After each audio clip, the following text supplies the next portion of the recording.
There is nothing wrong with your radio. Do not attempt to adjust the volume. We are controlling the broadcast. For the next hour we will control all that you hear. You are about to experience the knowledge and insights of the Media Mothership. Alright, welcome to Media Mothership here on Edge Radio, broadcasting out of Nipaluna, Hobart, Tasmania. And here on Media Mothership, with myself, Dr. Craig Norris, PhD, we explore how media can shape our understanding of the world around us. Of course, we're also broadcasting across a number of platforms, including your FM system, and then streaming on edgeradio.org.au, as well as YouTube and Twitch, just to make things complicated. You can find us by just searching Media Mothership on YouTube or Twitch. So please message us if you've got anything you'd like to engage us with via the chat on YouTube or Twitch, or SMS us directly here into the studio on 048888 11707. 048888 11707. So today's topic, we are so close to finishing the 1959 classic film House on Haunted Hill, starring Vincent Price. We have today's episode, then two others left. So we're really approaching the end game here and seeing what type of movie it's playing out to be. And today, in particular, what I want to do is explore the idea of, is this a Final Girl movie, or a proto-1959 Final Girl film? As we know, the Final Girl concept really originated from the slasher films in the early 80s. You know, your Halloween, your Alien, Sigourney Weaver, surviving till the end, Nightmare on Elm Street, of course, Friday 13th, all those slasher films often portrayed one final girl at the end who overcame evil. Is that the case in a proto way, an alpha way, in 1959's House on Haunted Hill? I have my doubts, but we'll explore that concept with the 5 minutes that we have in minutes 60 to 65. Certainly a segment which is tapping deeply into last week's discussion of the key Google search term, in the US at least, that the Merriam-Webster dictionary discovered, which was gaslighting. The idea you can manipulate someone's reality and fool them into thinking something's happening which isn't. Certainly 5 minutes of gaslighting that we'll see.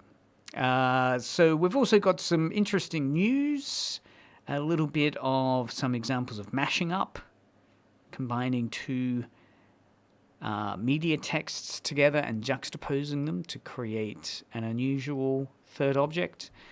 Then we've got bits and pieces of film news and a discussion of why some award lists no longer give awards to the type of things they used to. If we have time, we'll finish up with that. So keep listening here on Edge Radio for all that and more on Media Mothership. All right, welcome back here to Media Mothership here on Edge Radio 99.3. It's 5:08 p.m. on Friday the 9th of December here in Nipaluna. And what I want to explore is, let's rock into the next 5 minutes on House on Haunted Hill. A little bit of setup. We had Lance in our previous 5 minutes. At the end of that, leaving Nora, so pretty much one of two key protagonists, survivors in this haunted house, owned by Vincent Price's character. Lance and Nora. There's three other characters. They've all been brought together to this house to see if they can survive the night in this haunted, spooky house, and if they do, they get $10,000 $1959 US. so probably worth more now. So we're at this scene now where we were talking last week about character motivation, and we're analyzing the 6 essential components of a character. And we identified that the characters we have at the moment have changed their motivations and goals from wanting the money to can they get out of this house? Because there's been a murder and they want out. So what we're doing now is picking up in those 5 minutes. So what I really like about minute 60 of this film, and there's, so this is very much near the final act. There's only 20 minutes left of the film, is that it starts straight off really, really strongly with 4 back-to-back horror scenes.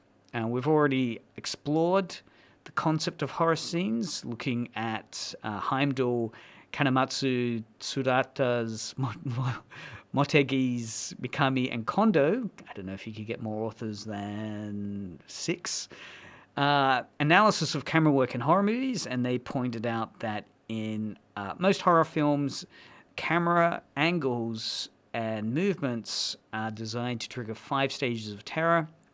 We have, or 5 fear stages, sorry. The first fear stage is terror.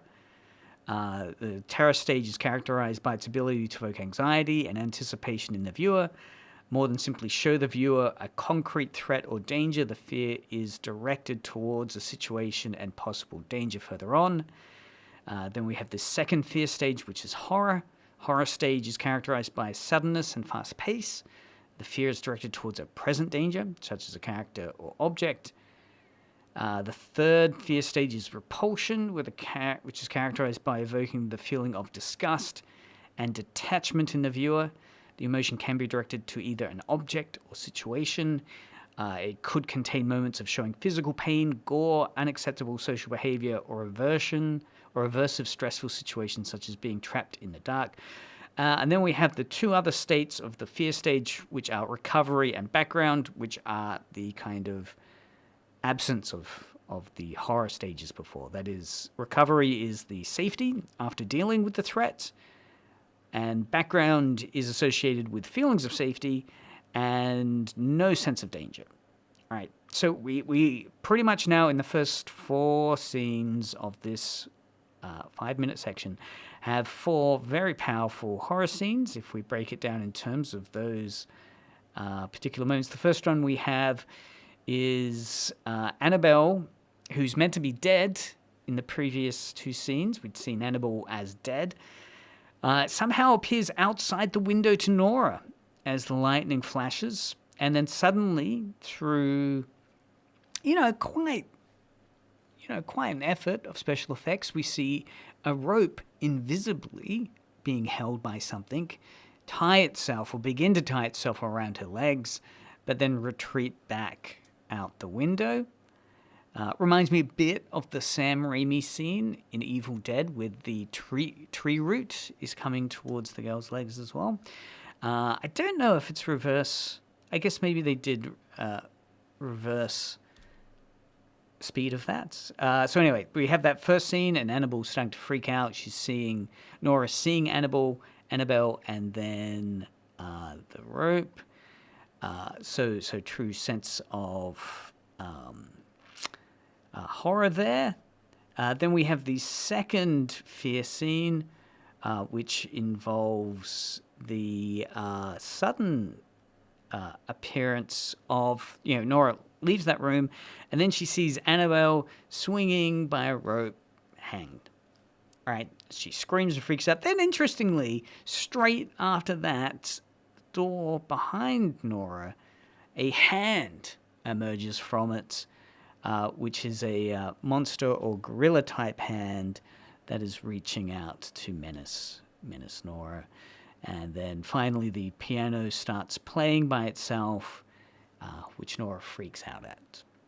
So we have 4 kind of traumatic scenes that Nora experiences by herself, and she flees the room screaming. So we have these scenes, one after another, emphasizing again that Nora's the only one, our only character who is being assaulted, being attacked by these apparitions or otherworldly phenomena. And again, she's very much, it's interesting that they're focusing on the one of 3 female characters in this film as being the recipients of this. The other 2 female characters, Annabelle is dead, and then we have the elderly old woman who is, alive, but kind of bunkered down in her room at this point. And Nora's the only one that really is being assaulted by this. So it's very interesting. It's the scene which, got me thinking about, is this a final girl trope or a proto-final girl? We tapped into this a little bit last week, talking about what aspects of Nora seem to suggest aspects which later on will become fully fleshed in the final girl format. But before we go into that, we'll finish the 5 minutes. So then we cut to the Doctor and Frederick Lauren. Frederick Lauren, of course, played by Vincent Price. The Doctor has convinced Frederick to go downstairs by himself to check out what those sounds were. Right. And then in the final minutes of that 5 minutes, which I'll play, we get our first big reveal and twist of the mystery. So indeed, as we talked about much earlier on when we were talking about Hitchcock and the difference between a jump scare for surprise and being able to do a jump scare for suspense, the idea being that Hitchcock says, let the audience know already who the killer is or where the bomb is under the table, and then build suspense through that. Whereas this film, House on Haunted Hill, is very much your kind of shock mystery film. We don't know what is happening here. We don't know why these apparitions, ghosts, gory figures, claw monsters are trying to attack Nora. So there's a mystery at the heart of it. No one else is seeing these, right? So we're all questioning what's going on here. So here we have the big reveal, which I'll play now for you to hear, and then we'll talk a little bit about what this reveal seems to be suggesting. So in this scene, the Doctor has walked into where Annabelle's corpse is on the bed, and he's looking over Annabelle's corpse, and the following scene unfolds. It's almost over, darling. Every detail was perfect.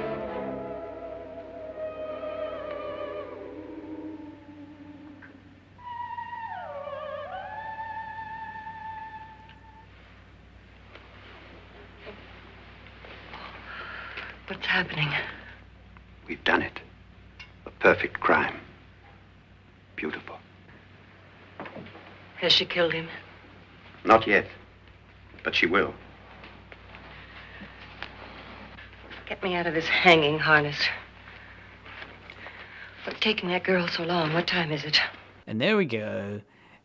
Annabelle is alive. That it was a setup. It seems, who knows what exactly is going on, but it seems the Doctor and Annabelle, who of course is married to Vincent Price's character, right? It turns out they seem to be in cahoots. That they're trying to set up something with the Doctor, and obviously they've been trying to create situations so that Nora, our final girl, possibly, character, is going to lose her mind, right? That obviously the Doctor and Annabelle have been trying to gaslight poor Nora into thinking she's the victim of supernatural phenomena, which is not the case. So, interestingly, we have this idea of gaslighting. We have this idea of horror being inflicted on her. And again, we've got still, 10 minutes left after this. So 2 more scenes, 2 more 5-minute sections to talk about. And what I want to set up is this question of, is Nora going to be the final girl, right? I mean, up until this point, she's been the victim of all of this psychological attacks, but she's been very passive and very much on the receiving end and not being able to have really much agency of her own to take this situation into her own hands. And that is Lance, male alpha Chad character, is trying to basically rescue her, right? So in the previous scene, we know Lance has gone off to try to get out of the house, get the police to come back and rescue Nora, refusing Nora's request for her to go with him. But will the final 10 minutes change? Right, so I want to talk a little bit about what the final girl formula is.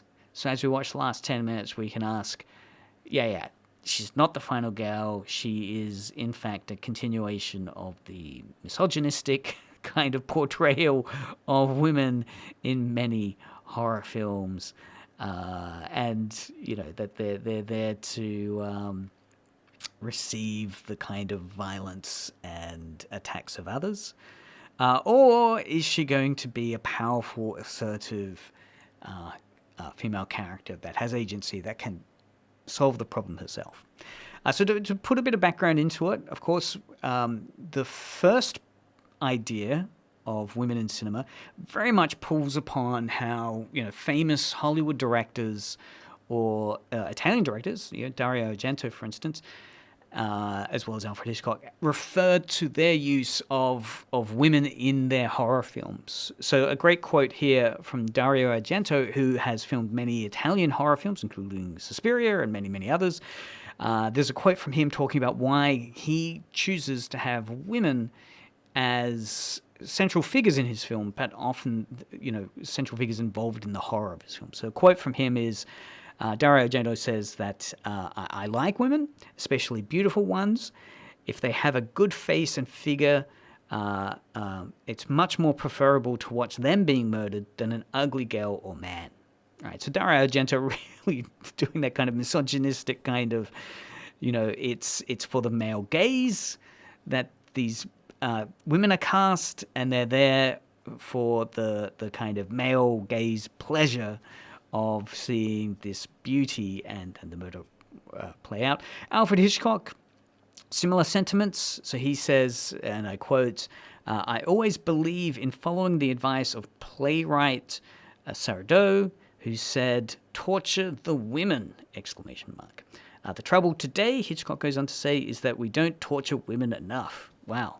So Alfred Hitchcock and Dario Argento, of course, coming from that, pre-Final Girl, or maybe some people would say the Final Girl does have aspects of this as well, but certainly that kind of misogynistic portrayal of women in cinema, that they are portrayed as objects of torture, where their very femininity and their ability to emote in those scenes of horror is their powerfulness for a director, that they're able to do things maybe that a director would say an audience wouldn't believe a male character could do. So they place the female character in that situation so that she's the one that's screaming, she's the one that's evoking empathy from the audiences.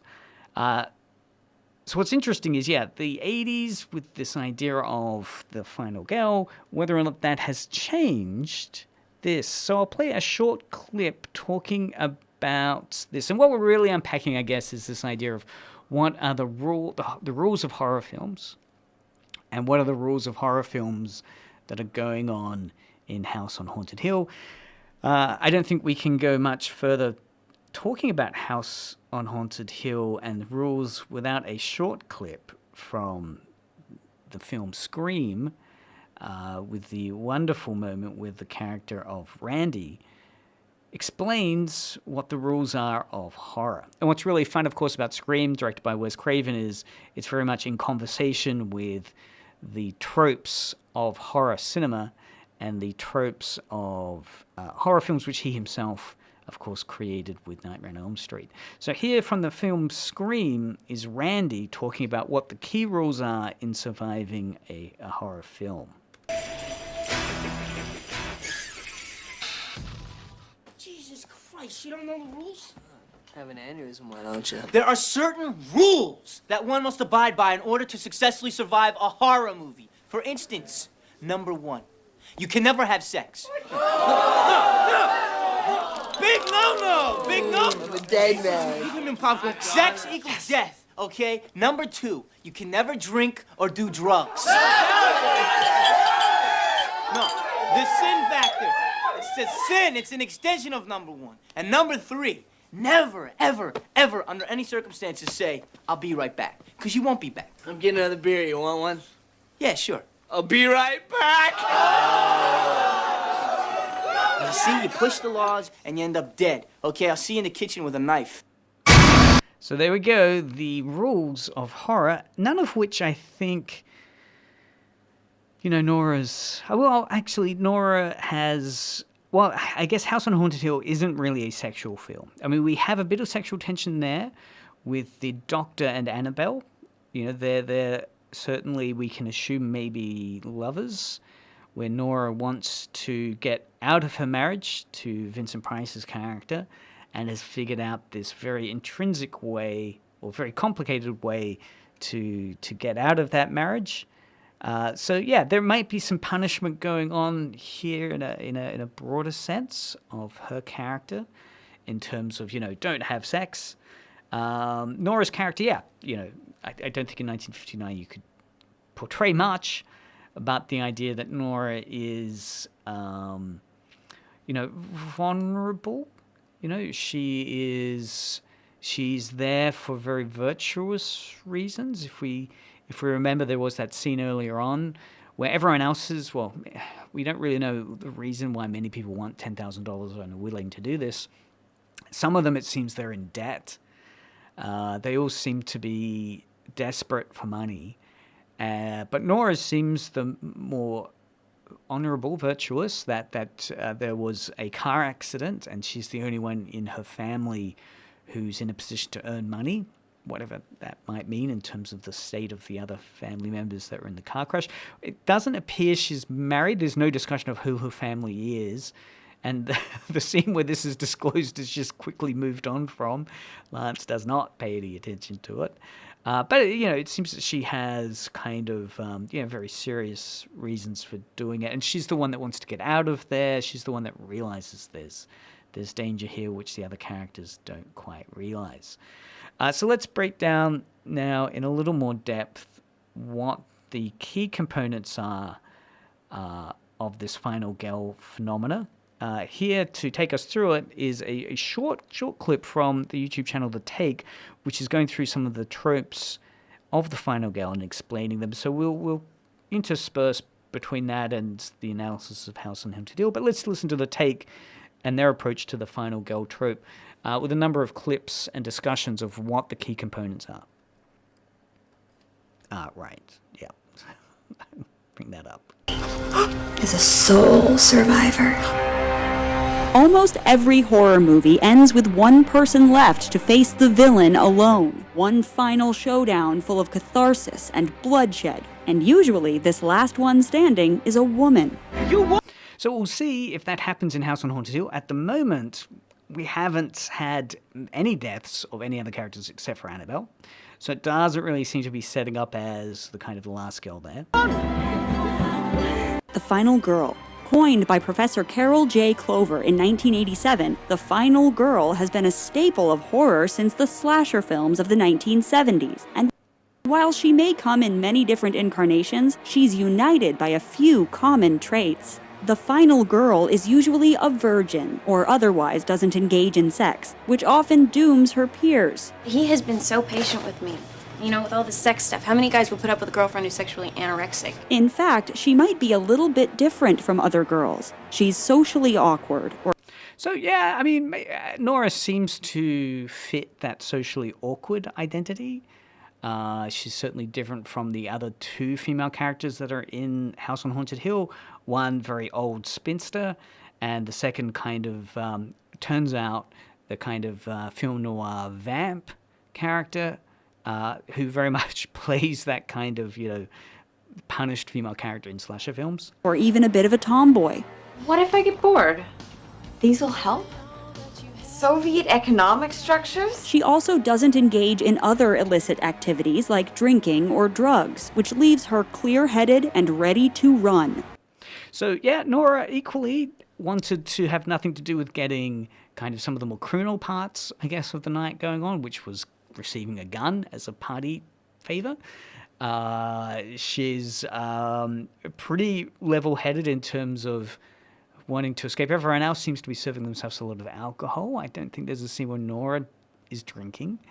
So yeah, again, Nora seems to be conforming to some of the ideas of the virtuous final girl character.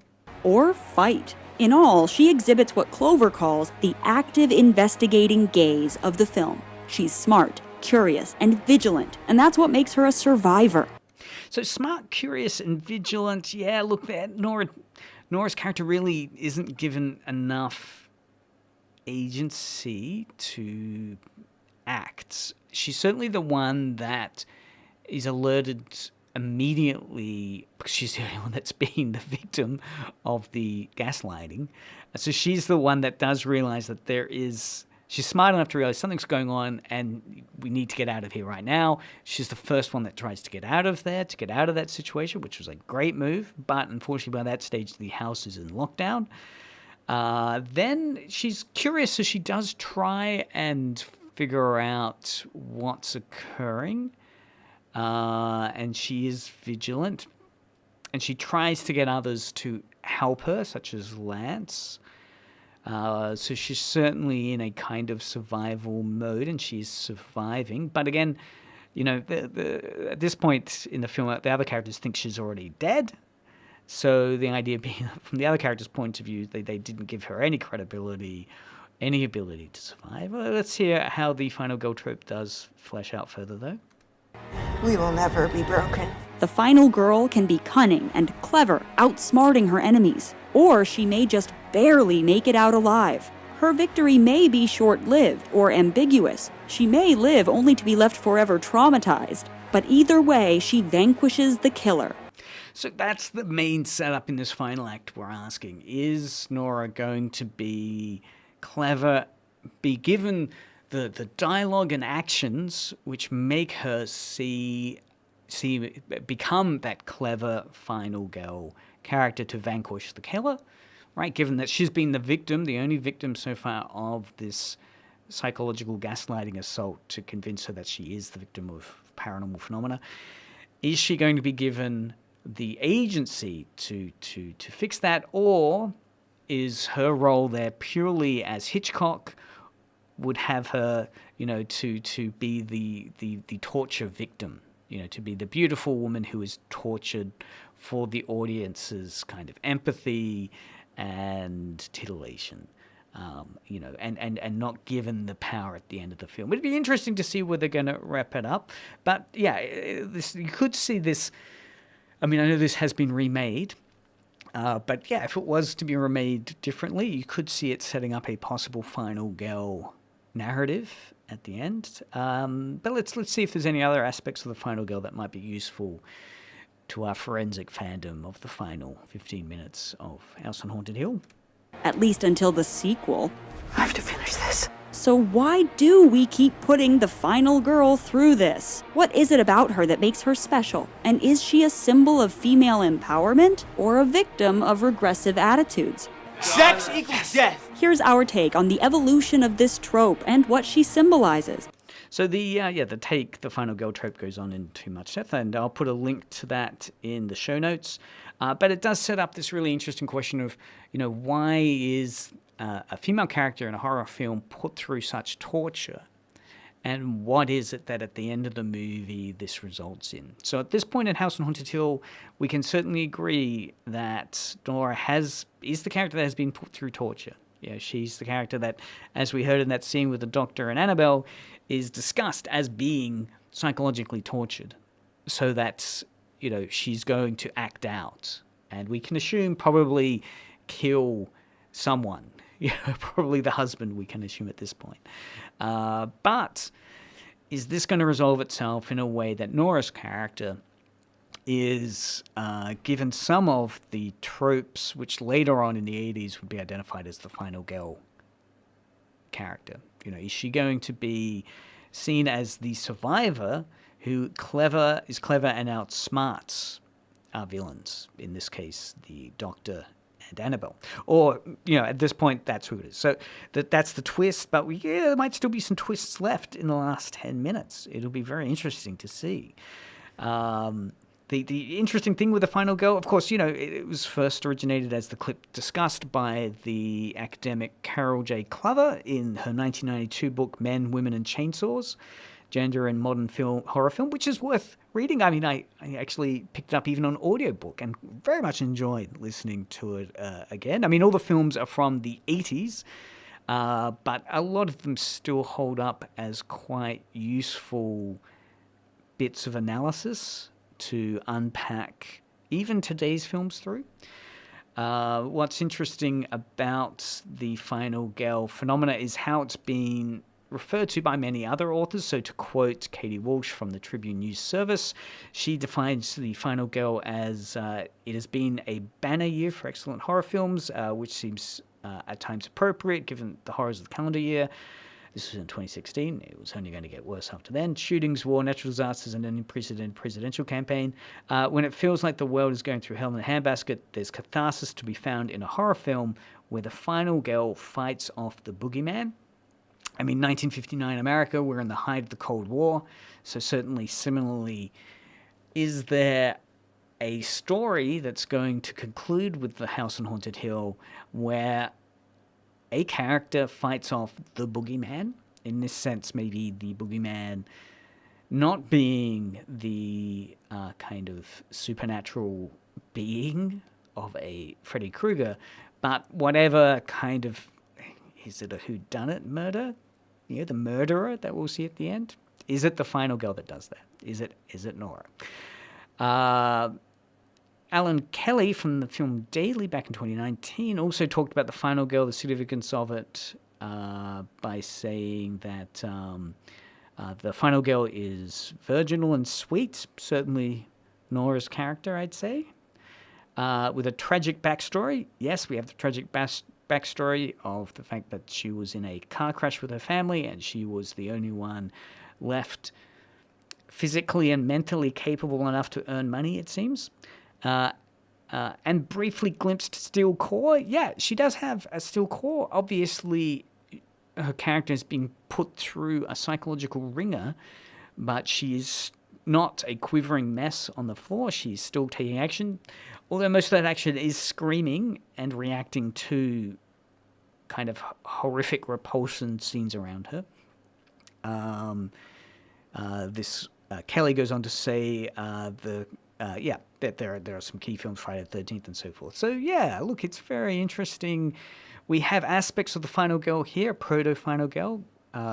Nora's character isn't sexual, certainly compared to Annabelle, who is the very sexualized female character in the film. She's different from the other girls. Yes, she's different from the two other girls in this film, both in terms of age, motivation, and kind of a moral center. The other spinster woman seems to be in debt due to some, nefarious issue. She's an active investigative gaze. Yeah, look, the film hasn't given her an active investigative gaze, I feel. And also, finally, the final girl needs to be a survivor, cunning and clever. I think Nora could be cunning and clever, and certainly I think the film could develop that. I don't think it will, but maybe it will. Clover goes on to say that the final girl undergoes agonizing trials, which she certainly has, and virtually or actually destroys the antagonist and saves herself. Clover goes on to say she is not a heroine for whom she needs to be saved by someone else, but a hero who rises to the occasion and defeats the adversary with their own wit and hands. So, yeah, I think that this is where, those 80s films were given credit for the final girl because they didn't fall into the kind of Hitchcock model of portraying the woman as tortured, but with no kind of power to destroy the antagonists themselves without the need of a hero.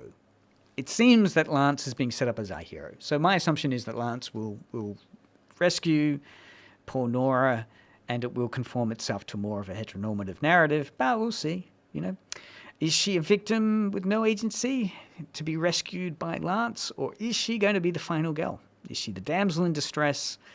Is she destined to die, maybe at the end? Will she be saved by the man, Lance, or not? It'll be very interesting to see how this pairs off and how it pans out. But that's the question. So go into the next two sections. So we should be able to run this up before Christmas. Before the end of 2022, we'll have these final two sequences done. And the question being, what light does this shed on the final girl phenomena? Again, do have a look later on at the short 20-minute YouTube about the final girl on the take. And, I do encourage you, go direct down Clover's original book. It's a welcome read. It's quite a good read. Right, Media Mothership here on Edge Radio. And we're back. Let's go through a little bit of news while we're talking about horror. Interesting piece of news is that just yesterday it was announced that, and again this is the headline from AV Club, in a dream come true, Mike Flanagan announces he's adapting Stephen King's The Dark Tower. Yeah, so horror auteur Mike Flanagan's long-held dream to adapt The Dark Tower has been granted by Stephen King. Very interesting. So, of course, I haven't seen the other remakes of The Dark Tower, but they haven't been considered too good from what I've heard. But Mike Flanagan, has good track record at the moment with Haunting of Hill House. Again, different from House on Haunted Hill that we're watching. It turns out Mike Flanagan is a huge fan of Stephen King and had been petitioning for getting Dark Tower for a long time. The article goes on to talk about how Flanagan, this isn't an Amazon deal. This is something directly with Flanagan and Intrepid Pictures, where Flanagan sent Stephen King, the author of Dark Tower, a very, very detailed outline. This is quoting from Flanagan here, that he sent King a very, very detailed outline of what he wanted to do with Dark Tower. And he said it's going to be 5 seasons of television, followed by 2 standalone features. Though they're not going to be put the cart too far ahead of the horse on such a challenging project. So they're thinking big, they're thinking huge world building, with 5 seasons of TV, and then followed by 2 standalone adventures. But, Flanagan does say, that's kind of big picture thinking, and so Flanagan goes on to say that this opportunity is his holy grail of a project for most of his life. Something he's been developing, really passionate about. So it'll be interesting. I mean, obviously he's a huge fan of King, as well as in specific this book, and is very keen to bring it to light. So it'd be interesting to see how that goes. There you go, Mike Flanagan. Adapting Stephen King's The Dark Tower into an enormous serialized media adventure, it seems. Now I want to play a little bit of audio from a really fun piece that was picked up by Cracked.com. The headline, Why Seinfeld and Twin Peaks Go Together So Well. So again, we're keeping that theme of, I guess, creating horror. We've had House on Haunted Hill, 5-minute discussions. We had the Stephen King adaptation, which is going on. And now a mashup example of combining Seinfeld with Twin Peaks. So this article was picking up a Twitter creator called Scene Peaks. That's spelled S-E-I-N. Scene Peaks. And what he's done is he's created oddities by combining both Seinfeld and Twin Peaks. Of course, both celebrated 1990s television pieces. Both were kind of genre-defining in their own ways, and idiosyncratic. And what he's done is taken the kind of backing track for one and combine it with dialogue from another. So we'll listen to the first example. You can guess which is which from this. I'm sorry. She's gone. What's that? She expired. So, she's dead? Yes. Huh.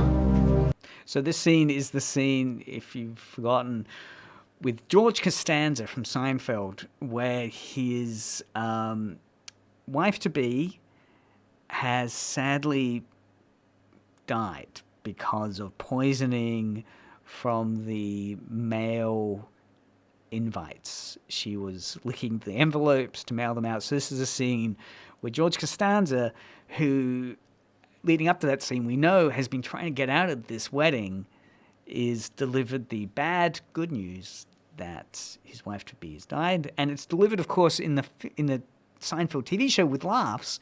Here, stripped out all the laughs, all the canned laughter, and put the wonderfully haunting melody from Twin Peaks. We'll listen to the playing out of this scene. So have that in your mind. George Costanza talking to the doctor in the comedy TV series Seinfeld, but with the backing music from Twin Peaks. Had she been exposed to any kind of inexpensive glue? Why? We found traces of a certain toxic adhesive commonly found in very low-priced envelopes. Well, she was sending out our wedding invitations. That's probably what did it. We were expecting about 200 people.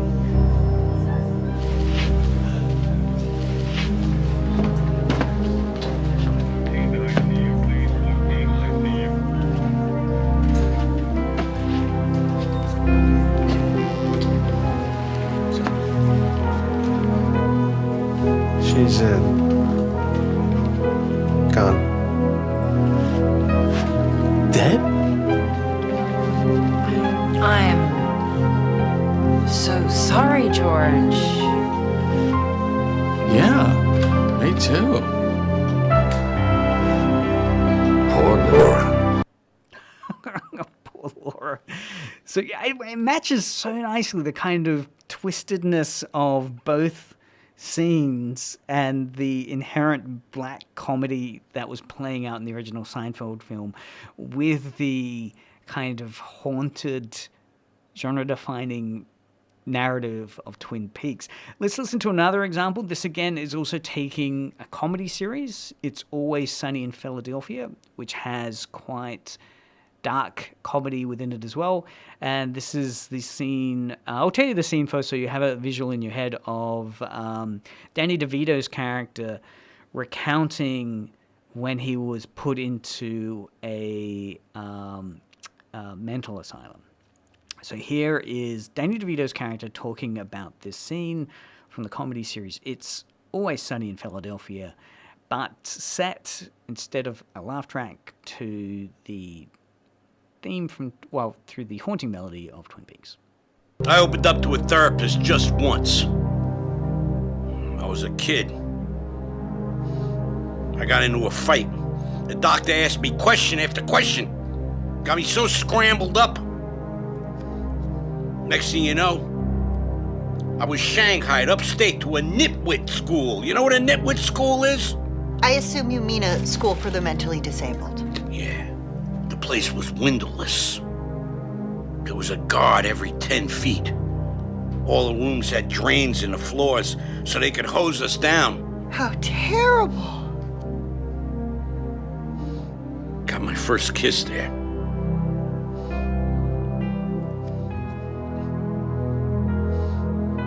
Frank? It was terrible. But not her. She was an angel. Always smiling. Let's talk about the dishes. Oh, she died 2 weeks later. She thought she was a spaceman with a plastic bag for a helmet. Oh, you unzipped me. It's all coming back. It's all coming back. I hate you. It's all coming back. You understand? I don't like it. I don't like to think about it. Oh, you unzip me. Oh. So that's the character of Frank from It's Always Sunny in Philadelphia, recounting to his therapist the trauma of going to a school for the mentally handicapped in this TV show, but set with the amusing juxtaposition of the haunting melody from Twin Peaks. It works really well. In fact, you could see that melody maybe popping up as something to juxtapose against so much, if you can think of many other comedies where that would work. But let's hear if it works the other way around. This video artist has also combined the other direction with scenes from Twin Peaks, which have very traumatic narratives, or some of them played for laughs, but instead with the Seinfeld laugh track and audio cues added to them. So let's listen to how Twin Peaks would sound as a sitcom with the Seinfeld music played during dramatic moments.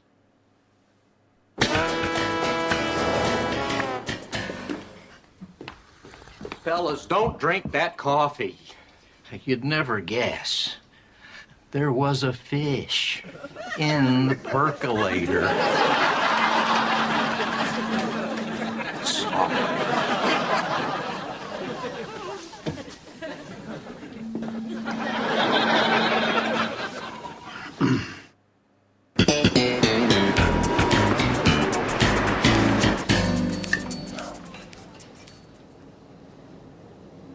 She wouldn't do that to me. You didn't love her anyway. Let him go.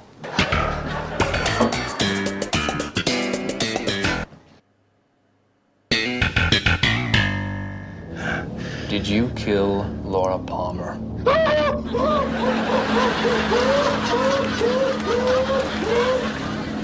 That's a yes. All right, and that I'll put in the show notes a link to that. It goes on for another minute or so, choosing particularly upsetting scenes from Twin Peaks and replaying them with the Seinfeld music. It's quite clever, and a great example of juxtaposing and the unusual third text that can get created from that mashing up of two genres together.